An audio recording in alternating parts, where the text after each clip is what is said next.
आपने बिजली के प्रश्न पर अनुपूरक करने की अनुमति दी, आपको इसके लिए बहुत बहुत आभार।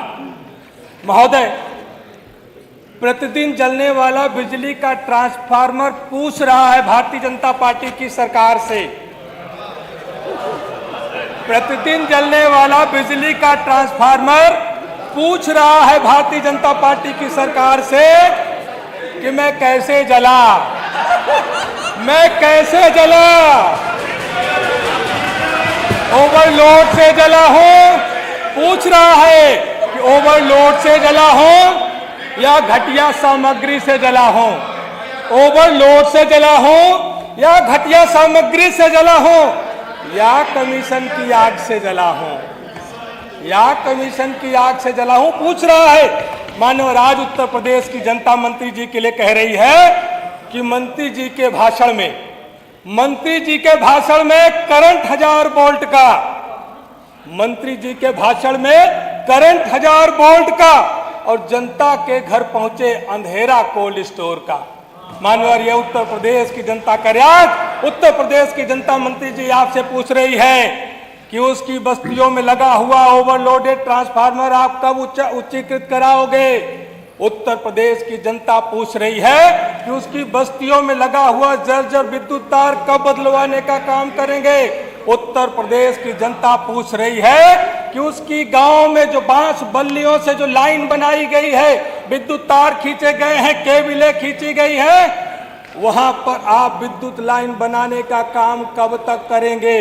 माननीय जो आपकी विजिलेंस कंपनी के लोग जाकर के उपभोक्ताओं का फर्जी वीडियो बना करके अपना फोन नंबर दे करके थाने में बुला करके रिश्वतखोरी करने का काम कर रहे हैं, उन पर लगाम लगाने का काम कब करेंगे, यह उत्तर प्रदेश की जनता पूछ रही है। माननीय जी प्रश्न पर आ रहा हूं। माननीय उत्तर प्रदेश की बिजली व्यवस्था आपके स्मार्ट मीटर से स्मार्ट होने वाली नहीं है। स्मार्ट व्यवस्था के लिए आपको स्मार्ट तार लगाना पड़ेगा, स्मार्ट ट्रांसफार्मर लगाना पड़ेगा और स्मार्ट इंफ्रास्ट्रक्चर बनाने पड़ेंगे, तब जाकर के व्यवस्था स्मार्ट हो पाएगी। माननीय मेरा पहला प्रश्न है माननीय मंत्री जी से कि रानीगंज विधानसभा के इसके पहले भी 2022 में भी बजट में एक गांव जाजापुर आया था, आपने जवाब दिया था कि हम ठीक करा लेंगे। 5वां अंतिम बजट आपने पेश कर दिया, लेकिन जाजापुर सहित रानीगंज विधानसभा की सभी बस्तियां जो अभी तक अधूरी विद्युतीकरण में है, जहां पर अभी बिजली के तार नहीं पहुंचे हैं, उन बस्तियों में बांस बल्ली हटा करके विद्युत लाइन कब तक बनाने का काम करेंगे। उनके जो ओवरलोडेड ट्रांसफार्मर है उसको उच्चीकृत कराने का काम कब करेंगे। और माननीय प्रयागराज प्रतापगढ़ के अधिकारियों को निर्देशित कर देंगे, कुछ समस्याएं हैं बिजली के बिलों की, मैं उनसे बात करके उनका समाधान कराने का काम कर सकूंगा, तब जनता का हित होगा। धन्यवाद। माननीय मंत्री जी, ट्रांसफार्मर भी बोलने लगा। हाँ, अब आप बताएंगे उनको क्या पूछना है, बताओ। माननीय अध्यक्ष जी, अब चूंकि चाचा जी ने हमको टोका है, अरे वो पिछले चला गया, रिमाइंड में मत जाइए, आ गया, इसलिए तो आप इन्हें पहले उंगली करिए। मैंने भी सोचा कि मैं खाली सत्य कहूंगा, सत्य के अलावा कुछ नहीं कहूंगा। और सत्य ये है माननीय अध्यक्ष जी, सत्य ये है, अब ये सत्य तो सुन लीजिए। प्रश्न का वो उसमें टाइम परिषद के सदस्य का जब पद ग्रहण किया तब खा चुके और असत्य भी बोल रहे। चलिए वो कोई बात नहीं, चलिए। सत्य ये है माननीय अध्यक्ष, प्लीज 2017 में राज्य में कुल उपभोक्ता थे 1,80,00,000। आज कुल उपभोक्ता है 3,72,00,000, 2 गुना से ज्यादा। 2017 में, सत्य है, आप सुनिए, ये बताइए, अच्छी बात।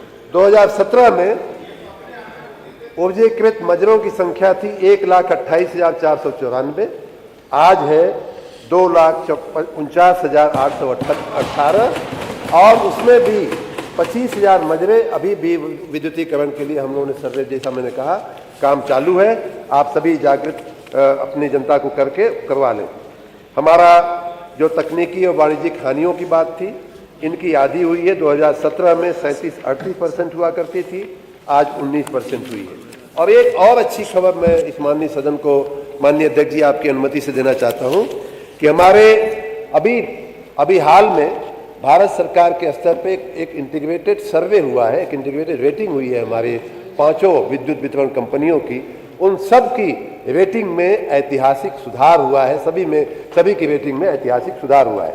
अब रही बात ट्रांसफार्मर जलने की, माननीय मुकेश वर्मा जी ने कुछ स्पेसिफिक बातें किया है, हमको आप लिख के दे देंगे तो मैं उन्हें अवश्य दिखवा लूँगा। लेकिन जहाँ तक ट्रांसफार्मर जलने की बात है, माननीय अध्यक्ष जी, तो पहली बार इस राज्य के विद्युत व्यवस्थापन में ऐसा हुआ है कि हमने डेडिकेटेड अनुरक्षण का माह चलाया। अनुरक्षण का काम जो है, आपके समय में अनुरक्षण का सारा पैसा माननीय चाचा जी पता नहीं कहाँ चला जाता था, किसी को मालूम नहीं आपके पड़ता। चाचा थोड़ी हैं। अब हम जो है अनुरक्षण, अब गंभीरता के साथ हम अनुरक्षण का काम कर रहे हैं और यही कारण है कि ट्रांसफार्मर जलने की जो तीव्रता थी माननीय अध्यक्ष जी, उसमें बहुत कमी आई है। अनुरक्षण का परिणाम ये रहा है, मैं आंकड़े के साथ बता सकता हूं कि पावर ट्रांसफार्मर 3 साल का ही मैं बता रहा हूं, पावर ट्रांसफार्मर की जो जलने की तीव्रता थी वो 2023-24 में लगभग 4% ट्रांसफार्मर जलने की तीव्रता थी। आज वो घट के माननीय अध्यक्ष जी 1% से भी कम हो गई है, 0.75 हो गई। उसी प्रकार बड़े हमारे डिस्ट्रीब्यूशन ट्रांसफार्मर जलने की जो तीव्रता थी वो लगभग 10% हुआ करती थी 2023-24 में, वो घट करके 8% हो गई है। और 100 kVA के अधिक क्षमता वाले 14% हुआ करती थी ट्रांसफार्मर जलने की जो तीव्रता थी, वो घट करके आधी हो गई है, लगभग 6% हो गई। तो ट्रांसफार्मर जलने की तीव्रता कम हुई है, पहली बात। दूसरी बात कि ट्रांसफार्मर्स की रिपेयरिंग करने की जो हमारी 91 वर्कशॉप है, कार्यशालाएं हैं, उनको हमने हिदायत दिया है कि अगर 8 घंटा शहर में और 48 घंटा नगर गांव में अगर इससे ज़्यादा समय लगता है तो हर ट्रांसफार्मर के पीछे किसी कर्मचारी को दंडित किया जाएगा, उसको क्षमा नहीं किया जाएगा।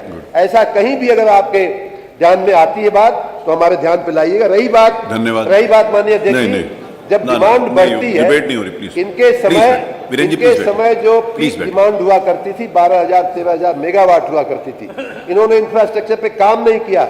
हमारा अनुरक्षण की वजह से हमारे ट्रांसफार्मर अच्छे हो रहे हैं।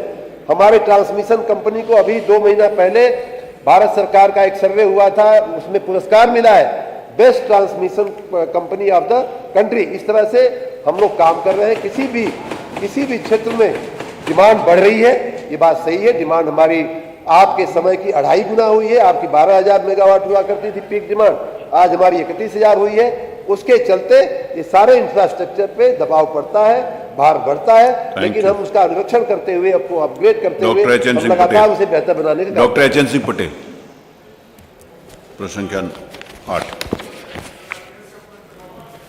मैं इस सदन में एक ऐसे विषय को लेकर खड़ा हुआ हूं जो किसी दल या विचारधारा का नहीं, बल्कि सीधे सीधे प्रदेश के अंतिम व्यक्ति तक पहुंचने वाले विकास की बात है।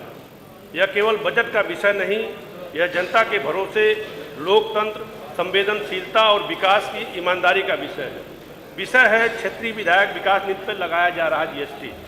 माननीय अध्यक्ष महोदय, विधायक निधि कोई विशेषाधिकार नहीं है, यह जनता के टैक्स से बनी वह निधि है जिसे जनता पर ही खर्च होना चाहिए। जब कोई बुजुर्ग टूटी सड़क की शिकायत करता है, जब कोई माँ स्कूल की जर्जर छत की चिंता करती है, जब कोई किसान नाली पुलिया की मांग करता है, तो उसकी उम्मीद सरकार के बड़े बजट के पहले अपने विधायक निधि से जुड़ी है। यह निधि लास्ट माइल डेवलपमेंट की असली धुरी है। माननीय अध्यक्ष महोदय, लेकिन आज जो व्यवस्था लागू है वह गंभीर चिंता का विषय है। जनता का टैक्स लेकर निधि देती है और फिर उसी निधि पर 18% जीएसटी लगाकर बड़ा हिस्सा वापस ले लेती है। यह स्थिति किसी और शब्द की नहीं बल्कि डबल टैक्सेशन की भावना जैसी प्रतीत होती है। माननीय अध्यक्ष महोदय, जीएसटी के पूर्व सर्विस टैक्स एक्ट हुआ करता था, उसके तहत पब्लिक डोमेन के जो वर्क हुआ करते थे वो सर्विस टैक्स से मुक्त होते थे। माननीय अध्यक्ष जी, यदि किसी विधायक की 5 करोड़ निधि मिलती है तो लगभग 90 लाख की जीएसटी में चले जाते हैं और वास्तविक विकास के लिए केवल 4 करोड़ 10 लाख रुपए उनको मिलते हैं। माननीय अध्यक्ष महोदय, सबसे महत्वपूर्ण बात यह है कि यह मुद्दा सत्ता या विपक्ष का नहीं, सदन में बैठा हर विधायक इस सच्चाई को जानता है। जनता हमारे पास यह पूछकर नहीं आती कि आप किस दल के हो, यह केवल पूछती है कि हमारा काम कब होगा। माननीय अध्यक्ष महोदय, तकनीकी दृष्टि से यह व्यवस्था कई प्रश्न खड़े करती है। विधायक निधि से होने वाले कार्य पर जीएसटी लगाना प्रशासनिक तर्क और जनहित दोनों के विरुद्ध प्रतीत होता है। तो माननीय अध्यक्ष महोदय, हमारे सिर्फ 2 अनुपूरक हैं। पहला अनुपूरक इस पर यह है कि क्या सरकार सर्विस टैक्स एक्ट की तहत क्षेत्रीय विधायक विकास निधि को जीएसटी से मुक्त कराने हेतु केंद्र सरकार को प्रस्ताव भेजेगी? उसका तो आ गया। नहीं, केंद्र सरकार को प्रस्ताव भेजेगी। सर, दूसरा है कि यदि 18% जीएसटी काट करके 4 करोड़ 10 लाख रुपए विधायक निधि को निर्गत करती है, तो क्या पब्लिक डोमेन में ये मैसेज जाए कि विधायक को सिर्फ 4 करोड़ 10 लाख ही मिलते, 5 करोड़ नहीं मिलते? ये हमारा दूसरा अनुपूरक है। माननीय अध्यक्ष जी, इस विषय से इतर में आपने पीठ से भी एक संदेश दिया कि हाई वोल्टेज टेंशन के जो तार होते हैं, अरे उसमें कहाँ से आ गया ये जीएसटी? नहीं, विधायक निधि की जीएसटी में कहाँ से आ गया? आपने कहा तो मंत्री जी बैठे नहीं, वो कहा था, वो पीछे हो गया। फिर ऐसे पिछले सारे प्रश्नों का ऊपर थोड़ी करना। माननीय मंत्री जी, इसका जवाब दीजिए। नहीं, प्लीज, जो विषय उससे पूछिए। माननीय अध्यक्ष जी, जो जवाब मान्यवर दिया गया है वो जवाब अपने आप में पूर्ण है मान्यवर। ये जीएसटी काउंसिल का ही विषय है मान्यवर, और जीएसटी काउंसिल की 54वीं मीटिंग में ये बात निर्णित हो चुकी है। पहले पार्लियामेंट के मेंबर के लिए आया था, मतलब सांसद निधि के लिए, और उसके बाद इसके लिए जब आया तो उन्होंने पहले अपना फैसला दे दिया मान्यवर। साथ ही साथ मान्यवर, सीमेंट के ऊपर 28% टैक्स था। एक बार ये भी कह देते कि उसको घटा के 18% कर दिया गया, ये भी बता देते। इतनी लंबी चौड़ी आपने बात की, और सरकार जितने विकास के काम है मान्यवर, ये चलते तो टैक्स से ही है मान्यवर। तो इसलिए जब पैसा ये व्यवस्था चूँकि हमारे हाथ में भी नहीं है जो इन्होंने मांगा, साथ ही साथ जो डेवलपमेंट के काम है मान्यवर, वो सब सरकार टैक्स के माध्यम से करती है मान्यवर। जो घर में कोई कहते हैं घर वाले कोई सामान ले आओ, तो जब बताते हो 100 का आया तो बताते हो 80 का था, 20 रुपये टैक्स दिए, कभी बोला ही सर 100 ही तो बताते हो। जब काम होता है तो पूरे का ही होता है, उसमें अलग अलग नहीं वेरिफिकेट किया जाता। अगला प्रश्न संख्या 9, श्री संग्राम यादव, आप ही बताते हो गए। माननीय अध्यक्ष जी, आपके हम बहुत आभारी हैं कि आपने बहुत महत्वपूर्ण सवाल पर अनुपूरक करने का अवसर दिया। माननीय, हम बिजली मंत्री जी से सीधा सवाल किए थे।